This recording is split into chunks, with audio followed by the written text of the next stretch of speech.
birçok açıklamalar oldu. Bu siyasi çerçevenin, bu yasal çerçevenin bir başlangıç olduğu da ifade edildi. Önder Apo'nun 20 Temmuz'da yapılan görüşmede verdiği mesajda bu şekildeydi.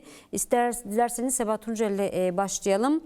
Tabii siz neler söylemek istersiniz? Bu sivil barış ve demokratik toplum sürecinin özellikle de kadınlara dönük boyutunu da sormak istiyorum. Çünkü birçok boyutunu konuştuk şimdiye kadar.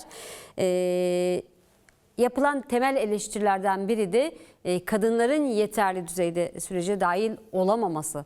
Bunun mekanizmalarının yaratılmaması. Kadınlar tabii rapor sürecinde kadın örgütleri de meclis komisyonuna giderek kendi taleplerini dile getirmeye çalıştı. Farklı mekanizmalarda, farklı ortamlarda kadınlar ortaklaşarak tabii kadınlar için barış girişimi de yer aldı, açıklamalar yaptı.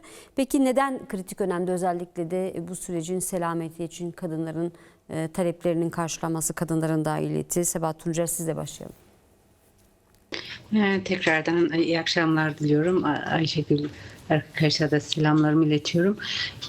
Yani aslında bu sürecin kendisi, hani barışı konuşuyor olabilmek ve yeni bir toplum inşasının kendisi çok önemli ve kıymetli. Dolayısıyla kadınlar olarak da tabii ki bu sürecin hem gelişimi hem de aslında süreç sonrası gelişecek yeni hayatta, yeni bir yaşamda kadınların hayatlarını nasıl etkileyeceği doğal olarak kadınların gündeminde. Siz de ifade ettiniz, yani bu süreç başladığından beri, barış ve demokratik toplum süreci başladığından beri Türkiye'de de barış için mücadele eden kadınlar bir araya geldi ve hem kadınlar olarak barışa dair sözümüzü söylemek ama aynı zamanda da bu barışın nasıl olması gerektiğine dair söylemler hep ifade edildi. Barışa ihtiyacım var, kadın inisiyatifi tam da bu ihtiyaçtan doğdu. Siz Barış için Kadın girişimi dediniz. Aslında belki de bir devamı. Aslında 2009'da kurulmuştu Oslo süreci Barış için Kadın girişimi. Daha sonra Kadın Özgürlük Meclisi ile çalışmaların devam etti 2013-2015 sürecinde. Şimdi de evet, Barış'a ihtiyacım var, kadın inisiyatifi ile devam ediyor. Bu süreç boyunca hep aslında bir barış mücadelesinde bir süreklilik var. Yani kadınlar açısından şimdi başlayan bir durum değil, bir süreklilikle kadınlar hep barışı ifade ettiler. Ama bu her sürecin tabii karakteri farklıydı. Yani ama bu ortak olan bir özellik, devlete olan güvensizlik. Aslında devlet hem kadınların hem toplumun barış taleplerini karşılama konusunda topluma yeterince güvence vermedi. Yani bu süreçte bu çok daha yoğun. Çünkü kapalı devre yürüyen bir süreç var. Toplumdan gizlenen bir süreç var. 2013-2015 sürecinde kısmen hem toplumda çok tartışılan, paylaşılan, barış umudu yaratılan bir süreçti. Ama sonra gördük ki aslında bu umut yaratılırken AKP işte çöktürme planıyla süreci tasfiye planlarını hazırlamış ve işte 2015 sonrası, 7 Haziran sonrası süreci hep birlikte yaşadık. Karanlık bir dönem yaşandı. 10 yıllık faşizm toplumu nefessiz bıraktı. Şimdi yeni bir süreç var. Yani bu hafıza üzerinden gelişen bir süreç olunca ve süreçte kapalı olunca doğal olarak kadınlar açısından bir güvensiz şeyi yaratıyor. Yani nereye kadar olacak ve gerçekten bir barış olacak mı? Ama en nihayetinde 1,5 yıllık süreç, yani Kürt Halk Önderi Sayın Öcalan'ın başlattığı barış ve demokratik toplum süreci, Barış ve Demokratik Toplum Manifestosu ve tüm bu süreçte yaşananlar, açıklamalar bize şunu gösterdi. Özellikle Sayın Öcalan bu sürecin bir mücadele süreci olduğunu, esas da bir yani kapitalist modernitenin bir tıkanma içerisinde girdiğini, Türkiye rejiminin bir tıkanmada olduğunu, Orta Doğu'da ve Kürdistan'da, Türkiye'de yaşanan savaş ve çatışmaların bir çıkışa ihtiyacı olduğunu ve bu çıkışı esas da demokratik sosyalist bir programla, yani sonuçta Barış ve Demokratik Toplum programı esas da bir manifestosu, bir programı da ifade ediyor. Yani bir gelecek de vaat ediyor. Buradan çıkış olabileceğini ifade etti ve bunun için de silahlı mücadelenin sonlandırılarak stratejik olarak demokratik siyasete geçiş konusunda bir yol haritası belirledi. Esas mesele bu. Bu da aslında biz kadınlar açısından çok önemli bir imkan sunuyor. Yani savaş ve çatışmanın olmadığı, barışın olduğu bir ortamda toplumsal sorunları konuşmak, kadınlara yönelik katliamı, taciz, tecavüz, işte özel savaş politikalarını konuşmak ve buradan kadınlar için yaşanabilir bir toplum yaratmak açısından da önemli. Dediğim gibi yani bir yandan güvensizlik, yani devletin toplumdan gizlediği ve kendi şeyle yürüttüğü bir süreç. Bugüne kadar ne duyduysak aslında yine de Kürt siyasi hareketinden duyduk. Kamuoyuna ne yapılıyor, nasıl tartışma yürütülüyor, devlet tarafından toplumda gizlenen bir süreç var. Ama buna rağmen kadınlar barış mücadelesinde ısrarlı. Yani şöyle bitireyim. Mesela diyelim ki bir çerçeve yasa konuşuluyor. Biraz önceki programda da yani başından beri dinliyorum sizi. Yani işte haftaya gelecek deniliyor. Bu hafta gelecek denildi. Haftaya gelip gelmeyeceği de belli değil. Dikkat ederseniz hala bu yasada ne var bilmiyoruz yani. Kadınlar adına ne var? Bilmiyoruz. Tabii ki taleplerimiz var. Barışa ihtiyacım var kadın inisiyatifi olarak aslında hem meclis komisyonunda yapılan sunumlarda bu çok net ifade edildi. Hem meclis önünde yapılan eylemlerde en son 11 Temmuz silahların yakılmasının yıl dönümünde yapılan mesajlarda çok net ne olması gerektiğini biz ifade ettik. Ama bu taleplerimiz ne kadar yer aldı? Mesela meclis raporunda yer almadı. Kadınlar bunu da itirazını söyledi. Yani bu kadar konuşma yapıldı, sunum yapıldı ama kadınlar adına bir cümle bile geçmedi raporda. Önümüzdeki süreç açısından da yani bu yasa metninde de kadınlar lehine ne var? Örneğin işte kadın gerillalar da gelip yaşama katılacak değil mi? Kadın gerillalar gelip siyasete katılacak. Peki bunun yol yöntemi nasıl olacak? Bu konuda bir şey var mı? Henüz biz bilmiyoruz. Yani bilmediğimiz bir şey üzerine yorum yapıyoruz aslında. Yani olasılıklar üzerinden yorum yapıyoruz. Bu da süreci zora sokan bir şey. Yani yasa gelecek. Biz yasa maddesinde ne var? Bu gerçekten Kürt sorunu çözümü için bir yol açacak mı, açmayacak mı? Öyle olmasını istiyoruz. Yani ama bütün bunları farazi konuşuyoruz. Elimizde bir belge olmadan sadece var olan konuşmalar ve işte Kürt Halk Önderi Sayın Öcalan'la yapılan görüşmeler sonrasında heyetimizin kamuoyuna yaptığı açıklamalar ışığında biraz biliyoruz yani. Devlet bu toplumu bilinçlendirmiyor. Bu çok ciddi bir problem. Bunu da ifade etmek isterim. Tuncay, siz neler eklemek istersiniz? Bu konuya ilişkin hevessizlik dedi Ayşegül Devecioğlu. Tabii bunun geçmişle de bir bağlantısı var, siz de ifade ettiniz. Ne yapmak lazım? Bu durum nasıl aşılmalı? Özellikle TEJA bu noktada kendisini ne kadar sorumlu görüyor veya bu durumu aştırmak için neler yapacak? Ayşegül Devacıoğlu'nun söylediği önemli bir şey var. Aslında bu barış meselesi sadece Kürtlerin meselesi değil.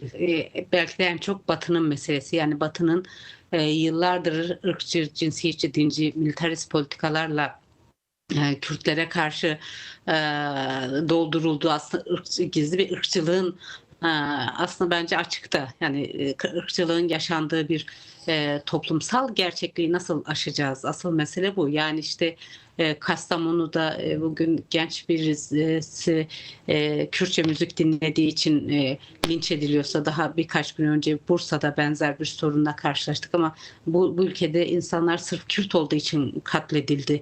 Yani dolayısıyla bir değişime ihtiyaç var. Yani dilin değişimine, birlikte yaşama konusunda hani bir iknaya, yani bu toplumsal bir mesele aynı zamanda, ama bu toplumsal mesele aynı zamanda siyasal bir mesele. Yani bu toplum kendiliğinden bu hale gelmedi. Bu toplum kendiliğinden Kürtleri bir nefret olarak görmedi. Yani bu nefret aslında siyasal olarak şimdiye kadar örüldü. Bunun ortadan kalkması gerekir. Yani asıl gerçekten Batı'nın da barış sürecine çok güçlü katılması gerekiyor. Yani o açıdan Ayşegül Devecioğlu'nun söylediği şey çok önemli. Hepimiz bu meselenin öznesiyiz. Bu mesele sadece Kürtlerin, Kürt kadınlarının değil. Ama burada başka bir durum var. Yani Kürt meselesini de, barış meselesini de Kürdistan'a sıkıştıran, orada konuşturan ama Batı'da konuşmayan bir gerçeklik var. Yani bu aslında bir siyasal strateji olarak da devam ediyor. Yani AKP iktidarı, dikkat ederseniz bu süreçte, yani silahların susmasına odaklanan, yani terörsüz Türkiye ismini de böyle ifade ettiler. Buraya ifade koyan ama esasında Kürt meselesini konuşturmayan, Kürt sorununun yarattığı toplumsal, siyasal, ekonomik, kültürel sorunları tartıştırmayan, işte ırkçılık sorununu tartıştırmayan bir yerde, üstelik bunu konuşturmamak için sürekli muhalefete müdahale eden, orayı da dizayn eden bir noktada, dikkat edin, bu süreç başladığından beri biz CHP operasyonlarını konuşuyoruz yani. Ya da sosyalistlere yönelik müdahaleyi konuşuyoruz. Biz Kürt sorununu konuşamıyoruz. Barış meselesi gibi önemli, Türkiye'nin 100 yıllık geçmişini ilgilendiren, 100 yıllık siyasi tarihine damgasını vurmuş ama belki de önümüzdeki 100 yıllık siyasi tarihini şekillendirecek bir meseleyi konuşamıyoruz. Çünkü iktidar aslında bunu konuşmamızı istemiyor. İktidar bir şekilde bunu terörle mücadele konseptinin bir parçası olarak önümüze koyuyor ve topluma da böyle ifade ediyor. O yüzden de değişim zayıf, yani şeffaflık olmamasının nedeni de bu. Diğeri bu, Ayşegül Devecioğlu'nun da ifade ettiği bu güvensizlik meselesi de esas da kaynağını buradan alıyor. Yani mesela yasa çıkınca da biz ne kadar güvence olacak, o da ayrı. Yani mevcut yasayı, ahim kararlarını uygulamayan bir iktidar gerçekliği var. Bu sadece Türkiye meselesi de değil. İşte ABD'nin değil mi, gitti Venezuela'da devlet başkanını alıp getirdiler. Yani uluslararası hukukta da bir sorun var. Yani kapitalist modernitenin kendisinin de şeyleri, yani hukuki güvence dediğimiz şeyler de artık güvence değil. Peki güvence ne? Aslında burada temel güvence toplumun örgütlü mücadelesi. Yani toplumun kendi sorununa sahip çıkması ve kendi barış mücadelesini geliştirmesi, yaşamak istediği toplumsal düzeni inşa etmesiyle alakalıdır yani. En büyük güç de, en büyük güvence de bu. Şimdi mesele bu. Biz bunu yapacak mıyız, yapmayacak mıyız?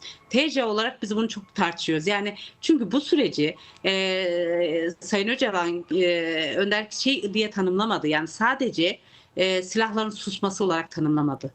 Nasıl, dikkat ederseniz Barış ve Demokratik Toplum Manifestosu'yla yeni bir dönem ifade etti. Üstelik şöyle, yani PKK'nın ortaya çıkış koşullarını, hani dedi ilk manifestoya Kürdistan Devriminin Yolu manifestosunun yerine ikame edilebilecek yeni bir manifesto olarak tanımladı. Yani eski diyelim ki PKK'nın kuruluş süreci, ulus devlet perspektifiyle kurulan ve bunun mücadelenin yol ve yöntemini belirleyen silahlı mücadele perspektifinden vazgeçip demokratik toplum, barış ve demokratik toplumun stratejisini de demokratik toplum ve siyaset olarak tanımlayan bir yerde konumlandırdı. Bu aslında çok önemli bir yerde duruyor. Yani mesele devletin iddia ettiği gibi ya da konuşmaktan çekindiği meseleyi değil, asıl konuşulması gereken şey Kürt sorununun demokratik ve barışçıl çözümü ve bununla birlikte Kürtlerin birlikte yaşadığı halklar, Türk, Arap, Acem, Fars, bütün halklarla birlikte ortak bir gelecek nasıl kurulabilir? Yani Orta Doğu halklarında, hatta dünya halklarına da yeni bir yol sunuyor. Şimdi biz mesela bunun kendi durduğumuz cephede, işte Türkiye'de yaşayan Kürt kadınlar olarak nasıl hayata geçirebiliriz? Yani bunun sistemini, yani demokratik komünler birliğini oluşturmak sadece bir toplumsal organizasyon değil, aslında geleceğimizi şekillendirmek açısından da önemli. Yani savaşsız, şiddetsiz, sınıfsız, sömürüsüz bir dünyayı biz ancak böyle inşa edebileceğimizi düşünüyoruz ve bunun üzerinden bir tartışma ve siyaset yürütüyoruz. Ama bence bizim de, yani sosyalist hareketleri, feminist hareketin ya da Kürt siyasi hareket olarak da belki öz eleştiri de yapmamız gereken konu, en az konuştuğumuz konu bu. Yani daha çok bunu iktidara bakarak, mesela iktidar adım atacak mı atmayacak mı, işte yasa çıkacak mı çıkmayacak mı, tabii ki bunlar da çok önemli konular, ama esas da yasanın nasıl çıkacağını belirleyecek olan bizim mücadelemiz aslında. Ya da bu sürece adım attıracak olan bizim mücadelemiz, örgütlü mücadelemiz ve gücümüz. Eğer bugün İmralı'da yeniden masa kurulduysa, esas da bu Kürt halkının ve Kürt halkının dostlarının ortak mücadelesi, direnişi sayesinde oldu yani. Yani eğer Kürt hareketi, Kürt siyasi hareketi, kadınlar bir direniş göstermese, mücadele etmese, bugün o masa kurulmazdı yani. Yani dolayısıyla bu masayı kuran irade o zaman yaşamı da yeniden kurmak durumunda. Yani kendi geleceğimizi de birlikte inşa etmek durumundayız. Bugün mesela yapılan tartışmalarda şu anlaşılıyor. En son heyetimizin yaptığı görüşmede Sayın Öcalan aslında, mesela bu halk ne dedi? Kürt kadınlar olarak, TC olarak biz ne dedik? Dedik ki Sayın Öcalan'ın özgürlüğü hepimizin özgürlüğüdür. Sayın Öcalan'ın statüsü esas da Kürt halkının statüsüdür. Yani devletin aslında Kürtlere yaklaşımı bir sonucudur. Dolayısıyla bu olmadan olmaz diye. Ama şimdi gelinen aşamada Sayın Öcalan aslında halkın, kadınların, toplumun özgürlüğü için kendi şeyinden feragat eden bir şeye geliyor. O zaman mesela Sayın Öcalan'ın özgürlüğünü biz sağlamak zorundayız. Çünkü Sayın Öcalan özgür olmadığı sürece, yani İmralı politikaları devam ettiği sürece aslında biz özgür olmayacağız. Yani bu yasa çıksa da özgür olmayacağız. O açıdan mesela diyelim ki Sayın Öcalan şunun yolunu açıyor. Yani Kürtleri hukuk için aldırıyor. Yani 1924 anayasasıyla defalarca sizin programlarınızda da konuştuk. Evet. Belki dinleyenler açısından tekrar olur ama yani sonuçta biz bir tekrarı yaşıyoruz. Kürt varlığını inkar eden ve bu inkarı güvenceye alan, özgürlükleri değil yani, inkarı güvenceye alan ve 100 yıldır varlığı inkar edilen bir halkı hukuk içine almak, varlığını güvence altına almak istiyor. Varlığı olmayanın özgürlüğü olmaz. Bunu defalarca söyledik. Esas itibariyle yani Kürt Halk Önderliği yapmak istediği şey Kürtlerin varlığını güvence altına almak. Diğeri özgürlük mücadelesi. Yani esas itibariyle bu yasa bir şekilde Kürtlerin varlığının fiili olarak tanınan varlığının aslında hukuki, yasal, anayasal olarak da güvence altına alınması için bir yol açması anlamına geliyor. Bu yasa, hepimiz biliyoruz ki sorunlarımızı çözmeyecek. Bu yasa silahsızlanma yasası esas da. Asıl yani demokrasiye geçiş yasası. Demokrasi bile değil yani. Düşünce ifade özgürlüğü, örgütlenme özgürlüğü, eylem özgürlüğü, hiç bunların biri yok bu yasada. Bu kök yasa denilen şey esas da silahsızlanma yasası olarak tanımlanıyor. Ama bu bir başlangıç. Yani bu bir fırsat. Ayşegül Devecioğlu da ifade etti. Bu hem kadınlar açısından bir fırsat, hem Orta Doğu halkları, hem Türkiye halkları, hem Kürdistan halkı açısından bir fırsat. Ama bu mücadele açısından yeni bir yol haritasında ifade ediliyor. Biz bu gerçekliği görmezsek büyük yanılırız yani. Diyelim ki o açıdan beklemek değil, beklentiye girmek değil, bu gerçekliği bilerek özgürlüğümüz için hemen örgütlenmek ve özgürlüğümüzü kazanmak zorundayız. En azından TC olarak biz böyle bakıyoruz. Yani bu yasa çıksa da önümüzde birçok yasa çıkacak. Yani bu yasa daha ilk adımı. Eğer Kürt sorunu çözülecekse özgürlük yasalarının çıkılması gerekir. İşte kayyum rejiminin ortadan kalkması, işte düşünce ifade özgürlüğünün güvence altına alınması, siyaset yapma hakkının, en temelde siyaset yapma hakkının güvence altına alınması, örgütlenme hakkının. Şimdi bütün bu haklar aslında iktidar tarafından gasp edilmiş. Dolayısıyla bu bir mücadele süreci ise, o zaman bu mücadele sürecinde ne kadar örgütleniyorsak aslında o bizi özgürlüğe taşıyacak. O hepimizi, Kürt halkını özgürlüğüne taşıyacak. Kürt halkının dil, kimlik, kültür haklarını güvencesi olacak. Yani bu yasada bütün bunlar yapılmıyor, sağlanmıyor. Ama bu yasa şuna yol veriyor. Yeni mücadelenin daha doğrusu yeni bir mücadele yol açıyor. Devletle de Kürtler arasında yeni bir hukuk oluşturuyor. Yani bozulan dengenin devam edecek. Evet, bozulan dengenin yeniden kurulması ve Türkiye ve Kürdistan halklarının ortak bir geleceğini birlikte örebilme konusunda yeni bir yol açıyor Evet, diyebiliriz. 27 Şubat çağrısında da Önder Apo'nun temel vurgusu buydu. Yeni bir mücadele hattı. Sebahat Turca, sizin de son sözlerinizi alalım.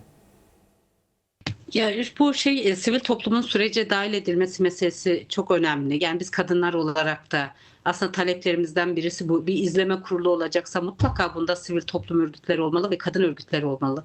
Barış'a ihtiyacım var, kadın inisiyatifi ya da başka kadın mücadelesinde çalışan kadınlar mutlaka yer almalı. Bunun altını çizmek isterim. İkincisi, tabii bu sürecin aslında sivil muhataplıkları olmadı. Bir şekilde işte devlet bu süreci toplumdan gizledi. Türkiye'deki AKP karşıtlığının bir şekilde süreç karşıtlığına dönüşmüş olması ya da toplumda yeterince bu sürece destek, yani görünür destek olmaması ciddi sorunsallıklar yaratsa da esas da toplum barış olsun istiyor yani. Şimdi o zaman bu barış olsun isteniyorsa bu barışın nasıl olacağını belirleyecek olan da biziz. Diğer bir konu, tabii bu yasa taslağını görmediğimiz için üzerinde somut konuşmuyoruz. Sadece kamuoyuna yansıyan ya da iktidarın aslında bir şekilde yansıttığı bir şey var. Orada riskli bir şey daha var. Yani benim gözlemlediğim, bunun altını çizmek isterim. Örneğin gelenlere siyaset yasağı veriyor aslında. Evet. Yani bir ceza ertelemesi öngörüyor. İşte bir 10 yıl, 5 yıl artık böyle Denetimli süreler serbestlik, konuşuluyor, evet, ama bir de denildik. gelenlere 2 yıl, 3 yıl siyaset yasağı, yani Avrupa'dan da gelse, cezaevinden de çıksa, dağdan da gelse. Şimdi bu çok problemli bir şey yani. Oysa değil mi, Sayın Öcalan ilk baştan itibaren dedi ki demokratik siyaset kanalları açık tutsun. Yani mesela gelip siyasete katılsınlar diye. Şimdi burada AKP'nin mantığında siyaseti engelleyen bir şey var. Ne yapacak bu insanlar geldiğinde yani? Siyaset yapamayacaksak bu süreç nasıl olacak? Eğer bu şey olursa haklarında on binlerce, biraz önce Meral arkadaşımız da ifade etti, milyonlarca insan terörle mücadele kanunundan yargılandı. Diyelim ki bütün bu dosyaların hepsini, örneğin dosya cezaları ertelendi. Hepsine siyaset yapma yasağı getirdiniz. Nasıl olacak bu? Yani mesela bunların konuşulması lazım ama biz bunları konuşamıyoruz yani. Şimdi siyaset yapamazsak, insanlar işte örgütlenemezse, derneklerde, kurumlarda, siyaset derken sadece siyasi parti açısından söylemiyorum yani. Bu nasıl olacak? Mesela bu bir problemli bir durum. İkincisi, mesela diyelim ki gerçekten barış için bu kadar mücadele eden Sayın Öcalan'ın özgürlüğü sağlanmadan nasıl olacak bu mesele? Yani dolayısıyla konuşmamız gereken çok şey var. Mesele sadece silahların susması ya da işte dağdakilerin, cezaevindekilerin Türkiye'ye gelmesi değil. Sonuçta bu insanlar, değil mi, özgürlük ideali için bu mücadeleye girildi. Bu kadar bedel ödendi yani. Yani kimse keyfi olarak herhalde dağa çıkmadı ya da cezaevine, mesela ben de cezaevinde yatan birisi olarak söylüyorum. Niye cezaevine girdik? Ya bu ülkede Kürtler var, Kürtlerin hakları var. Dolayısıyla bu hakları gasp etmek en büyük insanlık suçudur. Devlet gasp edilen hakları iade etsin dediğimiz için terörist olarak yargılandık şimdi. Ya bütün bunlar çözülmeden gerçekten bir demokrasi ve özgürlüklerden bahsetmek mümkün değil. Yanlış anlaşılmasın. Şöyle bir şeyden bahsetmiyorum. Tabii ki bu geçiş yasası önemli. Şimdiye kadar buna emek veriyoruz. Ama esas da bütün bu sorunsallıklarımız orta yerde duruyor ve biz bu sorunsallıkları çok açık ve net konuşmadan bir demokratikleşme mücadelesi veremeyiz. Bugün bir akademisyen arkadaşla karşılaştık. Şöyle bir soru sordu. Çok zamanım varsa kısa anekdot anlatayım. Yani Buyurun. demokrasi Çok olmadan kısa. Kürt sorunu çözülmez, Kürt sorunu çözülmeden demokratikleşme olmaz diyorduk. Şimdi ne oldu? Demokrasi olmadan Kürt sorunu çözülür mü diye sordu. Demokrasi olmadan tabii ki Kürt sorunu çözülmez. Yani işte negatif barış diye ifade ettiğimiz silahların susması esas da Kürt sorunu çözmüyor, Türkiye'yi de demokratikleştirmiyor. Demokrasi mücadelesi hepimizi bekliyor. O açıdan hani sivil toplum, kadın hareketi, gençlik hareketi, ekolojik hareket, esas da önümüzdeki dönem bizi bir mücadele hattı bekliyor ve devletin bu politikasızlığa, yani bizi politikasızlığa mahkum etmek haline itiraz etmeye ihtiyacımız var. Yani biz bunu kabul etmememiz gerekir. Yasa görüşmeleri sırasında muhtemelen bunlar ifade edilecek ama en azından hem Yani bir bu mücadele içerisinde yer alan birisi olarak, yani siyaset yapmak bizim en temel hakkımız. Yani siyaset yapmayacaksak ne yapacağız yani? Hele kadınlar olarak, hani politikanın dışına itilmiş, eve mahkum edilmek istenen, sokaklar artık güvenceli olmadığı bir yerde biz nasıl kadın özgürlüğünü konuşacağız? Yani kadın özgürlüğünü konuşmak, demokrasi konuşmak, barışı konuşmak için politika yapmaya ihtiyacımız var. Bu politikasızlaştırma ya da işte eve kapatma, siyaseten başka bir eve kapatma haline itiraz etmemiz gerektiğini de altını çizmek isterim. Peki. Yani biraz uzatmış olabilirim, kusura Peki, bakmayın, tabii ama konuşmamız bu gereken konuyu daha birçok konu var önemsiyorum. ve konuşmaya da devam edeceğiz. Katılıyorum ben de Sabahat'e. Yani hakikaten çok doğru, fakat çıksın bir görelim bakalım. Tabii Neyle yasa çıktıktan sonra tekrar da konuşmaya devam edeceğiz. Teşekkür ederiz, programımızı sonlandırmamız lazım. Teşekkürler Sebahat Tuncer, teşekkürler Ayşegül Devecioğlu.